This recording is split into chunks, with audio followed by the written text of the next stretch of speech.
तो चलिए आज की क्लास में हम सभी लोग देखने वाले हैं उत्तर प्रदेश पुलिस और उत्तर प्रदेश होम गार्ड के लिए यूपी पुलिस और यूपी होम गार्ड के लिए जीके जेएस का 30 प्रश्न को देखने वाले हैं जो कि काफी इंपॉर्टेंट प्रश्न होने वाला है। दोस्तों अगर आप यूपी होम गार्ड या यूपी पुलिस की तैयारी कर रहे हैं तो ये क्लास आपके लिए रामबाण साबित होने वाला है। तो चलिए क्लास को शुरू करते हैं। क्लास को शुरू करने से पहले अगर आप सभी लोग चैनल पर नए हो तो चैनल को प्लीज लाइक एंड सब्सक्राइब जरूर कर देना और वीडियो को एंड तक जरूर वॉच करना। तो चलिए क्लास को शुरू करते हैं। तो पहला प्रश्न आपके स्क्रीन पर है। पहला प्रश्न आपके स्क्रीन पर है कि उत्तर प्रदेश का लिंगा अनुपात कितना। बेहद इंपॉर्टेंट प्रश्न है और याद रखिएगा लिंगा अनुपात 1000 पुरुषों पर कितना महिला होता है यह निर्धारित किया जाता है। याद रखिएगा लिंगा अनुपात 1000 पुरुषों पर कितना महिला होता है इसी तरह से डिसाइड किया जाता है लिंगानुपात। तो उत्तर प्रदेश का लिंगानुपात कितना है तो याद रखिएगा 912 है। ऑप्शन सी करेक्ट आंसर हो जाएगा। याद रखिएगा ऑप्शन सी करेक्ट आंसर हो जाएगा। चलिए अगले प्रश्न की ओर बढ़ते हैं। अगला प्रश्न कहता है उत्तर प्रदेश में कुल कितने मंडल है। बेहद इंपॉर्टेंट प्रश्न है। उत्तर प्रदेश में कुल कितने मंडल है तो याद रखिएगा 18 मंडल है। ऑप्शन सी करेक्ट आंसर हो जाएगा। कितने मंडल है तो 18 मंडल है। ऑप्शन सी करेक्ट आंसर हो जाएगा। चलिए बढ़ते हैं अगले प्रश्न की ओर। अगला प्रश्न कहता है उत्तर प्रदेश का राजकीय भाषा कौन सी है। बेहद इंपॉर्टेंट प्रश्न है। उत्तर प्रदेश का राजकीय भाषा कौन सी है तो याद रखिएगा इसका सही जवाब हो जाएगा ऑप्शन सी हिंदी और उर्दू है। ऑप्शन सी करेक्ट आंसर हो जाएगा। चलिए बढ़ते हैं अगले प्रश्न की ओर। अगला प्रश्न कहता है अगला प्रश्न कहता है कि अगला प्रश्न कहता है वर्तमान में उत्तर प्रदेश विधानसभा सदस्यों की कुल कितनी संख्या। बेहद इंपॉर्टेंट प्रश्न है। वर्तमान में उत्तर प्रदेश की विधानसभा सदस्यों की कुल संख्या कितनी है तो याद रखिएगा कुल 403 सीटें हैं। ऑप्शन सी करेक्ट आंसर हो जाएगा। याद रखिएगा ऑप्शन सी करेक्ट आंसर हो जाएगा। चलिए बढ़ते हैं अगले प्रश्न की ओर। अगला प्रश्न कहता है उत्तर प्रदेश का अगला प्रश्न कहता है उत्तर प्रदेश का प्रथम मुख्यमंत्री कौन था। बेहद इंपॉर्टेंट प्रश्न है। उत्तर प्रदेश का प्रथम मुख्यमंत्री कौन था तो याद रखिएगा पंडित गोविंद बल्लभ पंत था। ऑप्शन बी करेक्ट आंसर हो जाएगा। याद रखिएगा उत्तर प्रदेश का प्रथम मुख्यमंत्री पंडित गोविंद बल्लभ पंत था। ऑप्शन बी करेक्ट आंसर हो जाएगा। चलिए बढ़ते हैं अगले प्रश्न की ओर। अगला प्रश्न कहता है कि उत्तर प्रदेश का राजकीय खेल क्या। बेहद इंपॉर्टेंट प्रश्न है। उत्तर प्रदेश का राजकीय खेल क्या है तो याद रखिएगा हॉकी है। ऑप्शन बी करेक्ट आंसर हो जाएगा। उत्तर प्रदेश का राजकीय खेल क्या है तो हॉकी है। ऑप्शन बी करेक्ट आंसर हो जाएगा। अगले प्रश्न की ओर बढ़ते हैं। अगला प्रश्न कहता है जो कि बेहद इंपॉर्टेंट प्रश्न है। उत्तर प्रदेश का राजकीय नृत्य क्या है। बेहद इंपॉर्टेंट प्रश्न है। उत्तर प्रदेश का राजकीय नृत्य क्या है तो याद रखिएगा कथक है। ऑप्शन ए करेक्ट आंसर हो जाएगा। उत्तर प्रदेश का राजकीय नृत्य क्या है तो कथक है। ऑप्शन ए करेक्ट आंसर हो जाएगा। अगले प्रश्न की ओर बढ़ते हैं। अगला प्रश्न कहता है दुधवा राष्ट्रीय उद्यान उत्तर प्रदेश में कहाँ स्थित है। बेहद इंपॉर्टेंट प्रश्न है। स्टार मारिए। राष्ट्रीय दुधवा राष्ट्रीय उद्यान उत्तर प्रदेश में कहाँ स्थित है तो याद रखिएगा ये है लखीमपुर खीरी जिले में है। ऑप्शन सी करेक्ट आंसर हो जाएगा। लखीमपुर खीरी जिले में है। ऑप्शन सी करेक्ट आंसर हो जाएगा। बढ़ते हैं अगले प्रश्न की ओर। अगला प्रश्न कहता है कि किस वर्ष संयुक्त प्रांत का नाम बदलकर उत्तर प्रदेश रखा गया था। बेहद इंपॉर्टेंट प्रश्न है। किस वर्ष संयुक्त प्रांत का नाम बदलकर उत्तर प्रदेश रखा गया था तो याद रखिएगा 1950 में उत्तर प्रदेश का नाम बदलकर संयुक्त प्रांत का नाम बदलकर उत्तर प्रदेश रखा गया था। ऑप्शन डी करेक्ट आंसर हो जाएगा। चलिए बढ़ते हैं अगले प्रश्न की ओर। अगला प्रश्न कहता है उत्तर प्रदेश दिवस किस तिथि को मनाया जाता है। बेहद इंपॉर्टेंट प्रश्न है। उत्तर प्रदेश दिवस किस तिथि को मनाया जाता है तो याद रखिएगा इसका सही जवाब हो जाएगा ऑप्शन सी 24 जनवरी को मनाया जाता है। ऑप्शन सी करेक्ट आंसर हो जाएगा। चलिए बढ़ते हैं अगले प्रश्न की ओर। अगला प्रश्न कहता है कि उत्तर प्रदेश का वर्तमान भौगोलिक स्वरूप कब अस्तित्व में आया था। बेहद इंपॉर्टेंट प्रश्न है। उत्तर प्रदेश का वर्तमान भौगोलिक स्वरूप कब अस्तित्व में आया था तो याद रखिएगा 9 नवंबर 2000 को आया था। ऑप्शन सी करेक्ट आंसर हो जाएगा। जब उत्तर प्रदेश से उत्तराखंड अलग हुआ था उसी समय 9 नवंबर 2000 को भौगोलिक स्वरूप अस्तित्व में आया था। याद रखिएगा। चलिए बढ़ते हैं अगले प्रश्न की ओर। अगला प्रश्न कहता है कि क्षेत्रफल की दृष्टि से भारत में उत्तर प्रदेश का कौन सा स्थान है। बेहद इंपॉर्टेंट प्रश्न है। क्षेत्रफल की दृष्टि से भारत में उत्तर प्रदेश का कौन सा स्थान है तो याद रखिएगा चौथा स्थान है और जबकि जनसंख्या की दृष्टि से पहला स्थान है। यह भी बात याद रखिएगा।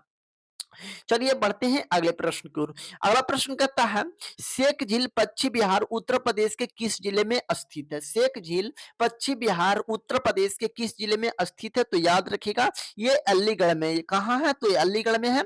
ऑप्शन बी करेक्ट आंसर हो जाएगा। चलिए जी बढ़ते हैं अगले प्रश्न की ओर। अगला प्रश्न कहता है कि शुक्रताल झील उत्तर प्रदेश के किस जिले में स्थित है? बेहद इंपॉर्टेंट प्रश्न है। शुक्रताल झील उत्तर प्रदेश के किस जिले में स्थित है? तो याद रखिएगा इसका सही जवाब हो जाएगा ऑप्शन सी मुजफ्फरपुर नगर में है। ऑप्शन सी करेक्ट आंसर हो जाएगा।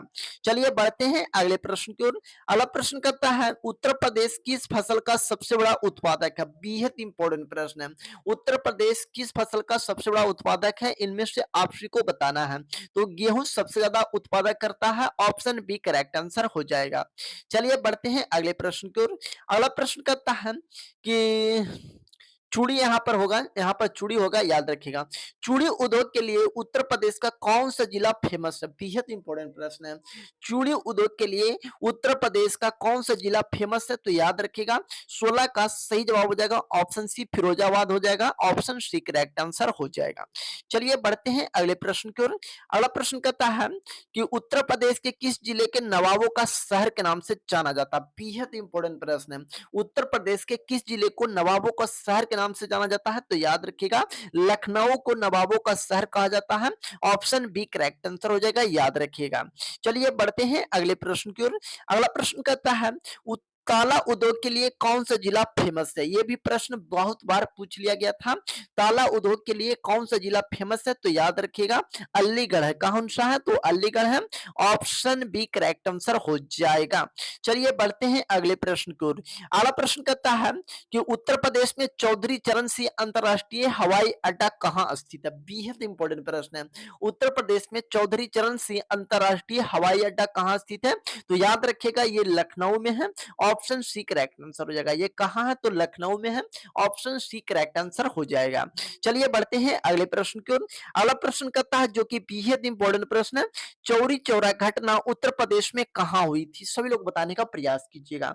चौरी चौरा घटना उत्तर प्रदेश में कहाँ हुई थी? तो याद रखिएगा इसका सही जवाब हो जाएगा ऑप्शन सी गोरखपुर में हुई थी। याद रखिए कहाँ हुई थी?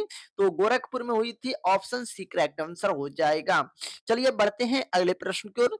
अगला प्रश्न कहता लखनऊ में स्थित रूमी दरवाजा की ऊंचाई कितने? हाँ सभी लोग बताने का प्रयास कीजिएगा। तो 21 का सही जवाब हो जाएगा ऑप्शन डी 60 फीट है। याद रखिएगा ऑप्शन डी करेक्ट आंसर हो जाएगा। चलिए अगले प्रश्न की ओर बढ़ते हैं। अगला प्रश्न कहता है 1857 का विद्रोह की शुरुआत उत्तर प्रदेश के किस शहर से हुई थी? बेहद इंपॉर्टेंट प्रश्न है।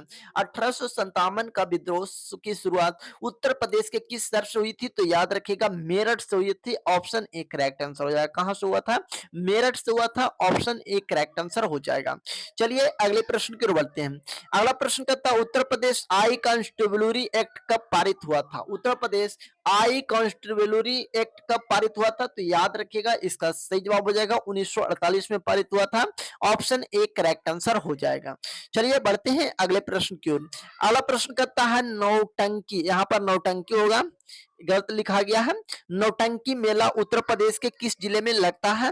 नौटंकी मेला उत्तर प्रदेश के किस जिले में लगता है? तो याद रखिएगा 24 का सही जवाब हो जाएगा ऑप्शन डी मेरठ में लगता है। ऑप्शन सी करेक्ट आंसर हो जाएगा।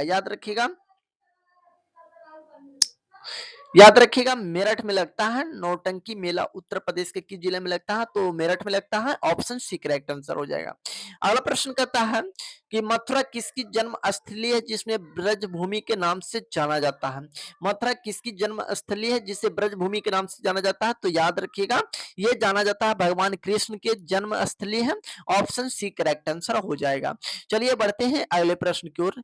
अगला प्रश्न कहता है नौटंकी किस राज्य का लोक नृत्य है? सभी लोग बताने का प्रयास कीजिएगा। नौटंकी कहाँ का लोक नृत्य है? तो याद रखिएगा 26 का सही जवाब हो जाएगा ऑप्शन सी उत्तर प्रदेश का है। ऑप्शन सी करेक्ट आंसर हो जाएगा। चलिए बढ़ते हैं अगले प्रश्न की ओर। अगला प्रश्न कहता है उत्तर प्रदेश के किस शहर में भारतीय प्रौद्योगिकी संस्थान अवस्थित है?